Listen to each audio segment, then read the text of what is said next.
अब थोड़ा सुकून नज़र आएगा, लेकिन ईरान की वजह से इसराइल ने बहुत ज़्यादा नुकसान को फेस किया। ईरान ने अपने जोर पे ये जंग विक्ट्री विन की है। ईरान फाइनली कह ले कि अपनी जो विक्ट्री की सेलिब्रेशन है उसको सेलिब्रेट करता हुआ दिखाई दे रहा है और इसराइल को मुंह की खानी पड़ी है। उसने अमेरिका के भी हाथ पांव जोड़े लेकिन कुछ दिखाई नहीं दिया है। तो भाई साहब ट्रंप को चाहिए नोबेल पीस पुरस्कार और इसके लिए अब उसने पूरी दुनिया की बाट लगा दी है। अब क्योंकि ट्रंप जैसे ही सरकार में आए थे भाई साहब, ट्रंप का कहना था कि एक दिन में ही पूरी दुनिया में शांति कायम कर दूंगा, जो रूस और यूक्रेन का वॉर चल रहा है वो भी खत्म करवा दूंगा, और इंडिया के बीच में जो सीज फायर करवाया था उसकी बात तो भाई क्या ही बात है। अब यही चीज भाई यहाँ पर देखने को मिली ईरान में। ईरान और पाकिस्तान भाई साहब जीत की खुशियां मना रहे हैं। ईरान उसी तरीके से जीत गया है जिस तरीके से पाकिस्तान जीता था। जिस तरीके से पाकिस्तान ने इंडिया के राफेल गिराए थे, उसी तरीके से ईरान ने अमेरिका के F-35 गिराए थे, यानी कि इजराइल के।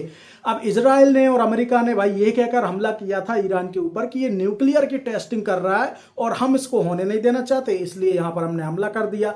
लेकिन लेटेस्ट न्यूज ये आ रही है कि भाई सैटेलाइट इमेज से ये पता चला है कि अमेरिका ने वहां पर जो बॉम्ब डाले थे अपने बंकर बस्टर, उससे पहले ईरान ने कुछ चीजें वहां से ढो ढो कर निकाल ली थी। बाकायदा वहां पर ट्रकों की लाइन दिख रही है। इनका जो एक जगह थी फोड़ दो, तो जिसका नाम ही फोड़ दो था उसका तो फूटना ही था, तो वो फूट गया। लेकिन वहां पर बात ये आ रही है कि जो ईरान ने पहले ही 20 जून को शायद अपने ट्रकों में भर भर के वहां से सामान निकाल लिया था, वो क्या था, यानी कि यूरेनियम जो है वो तो उसने वहां से निकाल ही लिया था।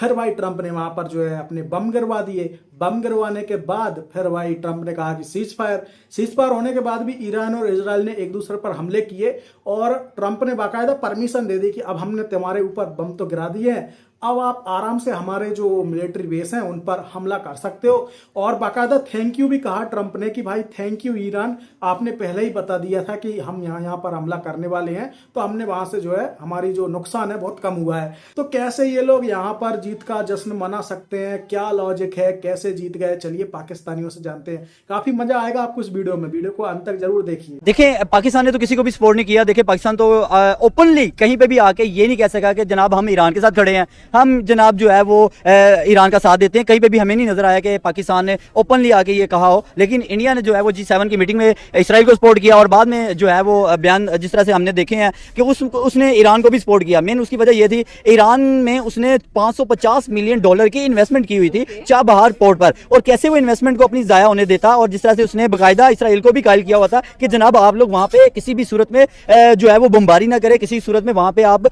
ऐसी कोई भी ऐसी एक्टिविटी ना करे जिससे मेरा पैसा, मेरी इनकम, मेरा जो इन्वेस्टमेंट है वो जाया हो जाए। लिए अभी देखिए कतर पे और इराक में जिस तरह से डिफेंड किया दुनिया ईरान है कि भाई अमेरिका जैसी बड़ी सुपर बेसिस को अटैक किया, सुपर ताकत को ललकारा है। ललकारना आसान नहीं है, वहां पे जाके फिर अटैक करना इतना आसान नहीं है। कतर ने पहले कहा जी ये तो हमारी जो है वो सरजमीन पे आके अटैक किया है, लेकिन कतर भी बाद में समझ गया कि जनाब ये हम पे हमला नहीं किया गया, किया अमेरिका पे ही है। लेकिन उस चीज़ को अंडरस्टैंड कर गया कि अगर हम भी इसमें इन्वॉल्व हो गए तो ये जंग मजीद जो है वो मशरिक़ वस्ता में बढ़ती नजर आएगी। देखिए ये आने वाला वक्त कुछ हो सकता है, अभी कबल कहना थोड़ा मुश्किल भी है। और देखें अगर मैं यहाँ पे एक चीज़ ऐड करता जाऊँ, सीज फायर करवाने का भी कोई मकसद हो सकता है कि किसी तरीके से जो सुप्रीम लीडर है आयतुल्लाह खामनेई, उसको किसी तरीके से टारगेट किया जाए। ये क्योंकि इनकी चाल हो सकती है, क्योंकि इससे पहले बहुत बड़े बड़े जो इनके लीडरान हैं या जनरल साहिबान हैं उन सबको जो है वो शहीद किया गया। अगर यहाँ पे बात करें, आप देखिए कि इनके साइंसदान उनको शहीद किया गया। तो मैं यहाँ पे सिर्फ इतनी बात करना चाहूंगा कि ईरान को हर लिहाज से जो है उन्होंने पहले सतर्क रहना चाहिए, बिल्कुल होशियार रहना चाहिए, और ईरान जो है वो अपने आप को स्ट्रॉन्ग करने की जरूरत है। और यहाँ पे अगर आपने बात की है इंडिया ने बड़ी अच्छा काम किया है। पाकिस्तान एक इस्लामी मुल्क था और इस्लामी मुल्क इंडिया का बड़ा दिल है। आप यूक्रेन रशिया की वॉर की बात कर लो, इसमें पार्टिसिपेट करता है कि भाई मेडिएशन हो जाना चाहिए, सीज फायर लगा दीजिए। कितनी और तबाही होंगी अभी अपने इंडो पाक वॉर में आप देख लें कितना कुछ इन्होंने किया। और अब की अगर बात कर लें तो ईरान और इजराइल की वॉर के अंदर भी उनका रोल अच्छा नजर आता है। अब देखें आपने इंडिया की बात की, मैं थोड़ी सी चीज में ऐड करता जाऊँ, ट्रंप की जगह पर इनको पीस नोबेल प्राइज मिलना चाहिए। तो मेरे ख्याल से तो आप ये बात ही गलत कर रही हैं। नोबेल प्राइज उसको मिलने नहीं चाहिए। कैसे नरेंद्र मोदी को नोबेल प्राइज मिल, वो पाकिस्तान में अटैक कर रहा, पाकिस्तान में घुस गया। देखे पाकिस्तान आगे से अटैक ना करता तो किस तरह से वो ये जंग तो जो है वो वसी होती नजर आनी थी। ये तो पाकिस्तान ने अटैक किया तो इंडिया को खामोश करा दिया, और आप नोबेल प्राइज देने की बातें करिए। इसी तरह से अगर आप बात करें यहाँ पे लेकिन उनके जो 3 टेन्योर गुजरे हैं उसमें भी आप देखें ना कि जंग नहीं हुई है। ये तो किसी को इल्म भी नहीं था कि जंग होगी इंडिया पाकिस्तान की, ये तो बस हो गई। मतलब देखिए ये हवा दी गई है ना, अब उससे उससे एक बेनिफिट हमारे जो जनरल साहिबान को, उन साहिबान को भी हुआ है। क्या कैसे हुआ आप देखेंगे, उन्हें फील्ड मार्शल बना दिया गया। फील्ड मार्शल से जनाब देखेंगे कैसे बना कि उन्होंने एक जंग जीती है, बेशक वो 1 दिन की थी या 2 दिन की जंग थी, लेकिन ईरान ने अपने जोर पे ये जंग विक्ट्री विन की है। ईरान को इस चीज़ की तो बड़ी मुबारकबाद बनती है। देखा जाए इसराइल अपने आप को यही समझ रहा था कि वो सबसे आगे एटमी पावर है और दुनिया में वो छाना चाह रहा था।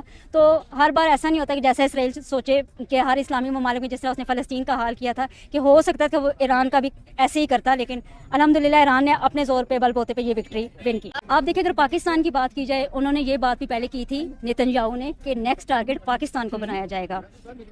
पाकिस्तान के ममालिक देखे, एक तो यूएसए से वैसे कर्जा लेता है, ये आपको पहले, और वो कर्जा वापस नहीं किया जाता हर साल की तरह। वो किस तरह उन ममालिक का साथ दे सकता था? उन्होंने पहले यूएसए की सुननी थी। ये बात तो सब पाकिस्तान के मुल्क से बाहर सबको पता है, ट्रम्प को तो पहले पता है, और वो कभी भी ये ना चाहता है कि पाकिस्तान जो है वो ईरान का साथ दे। बिल्कुल ऐसा। और आपने वो न्यूज़ सुनी जब ट्रम्प अपने ही सोशल मीडिया पे बरस पड़े तो बेचारे गरम दिमाग हो गए। गरम दिमाग, उनको समझ ही नहीं आ रहा कि मैं जंग बंदी का बोला, उसके बावजूद उसके बाद इन लोगों ने आपस में अपनी ही मानी, ईरान ने उनकी कोई बात नहीं मानी। ये ऐसे क्यों लग रहा है कि इंडो पाक वॉर की याद दिला रहा है हम लोगों को? बिल्कुल ऐसा ही है, मिक्सअप हो रहा है। लेकिन जिस तरह अभी आपने देखा कि एयरबेस बंद कर दी गई कतर, यूएई में और सऊदीया में, उस वजह से मुसलमानों को जो लोग वहाँ रह गए थे, यहाँ पाकिस्तान में भी एयरपोर्ट वगैरह क्लोज किए गए, उस दौरान मुश्किलात का सामना हुआ काफ़ी लोगों को।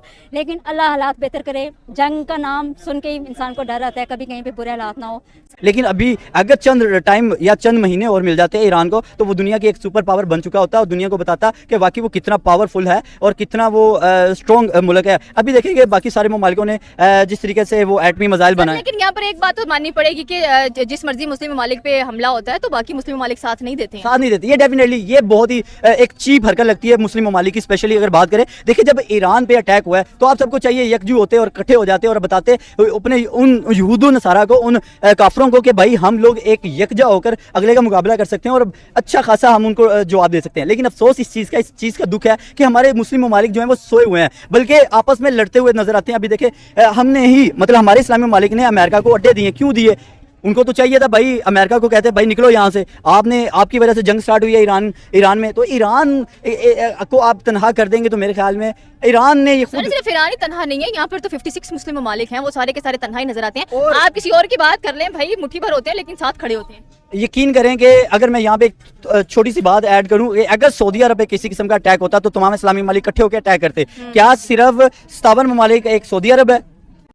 तो ये जी है पाकिस्तानियों के यहाँ पर ओपिनियन। देख सकते हो किस तरीके से भाई ईरान जीत चुका है, जज्बे वाला है, मुसलमानों में ही जज्बा होता है, मुसलमान ही जीत सकते हैं, भले चाहे कितनी ही कुटाई खाएं, कितनी ही लाते खाएं, कितने ही जूते खाएं, जीतता हमेशा मुसलमान ही है। जिस तरीके से ईरान जीत गया, अब क्या हुआ क्या नहीं हुआ, देखो यहाँ पर जो ईरान है उसका नुकसान तो हुआ है और उसका जो न्यूक्लियर का जो प्रोग्राम था वो भी पीछे जरूर हुआ है, क्योंकि जिस तरीके से इंडिया के ऑपरेशन सिंदूर के बाद हमें पाकिस्तान में एक के बाद एक भूकंप देखने को मिले थे, वो भी 4.2 से लेके 4.5 के बीच में, उसी रेंज के भूकंप हमको यहाँ पर ईरान में भी देखने को मिले रिसेंटली कुछ दिनों में।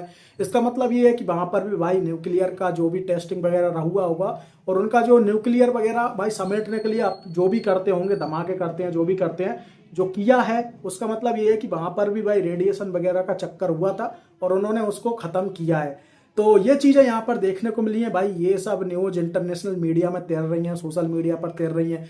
आपका क्या ओपिनियन है, आप लोग भी कमेंट करके बताइए। पाकिस्तानियों के रिएक्शन को लेकर आपका क्या ओपिनियन है वो भी कमेंट कीजिए। चलिए अब मिलते हैं किसी और वीडियो में, तब तक के लिए जय श्री राम।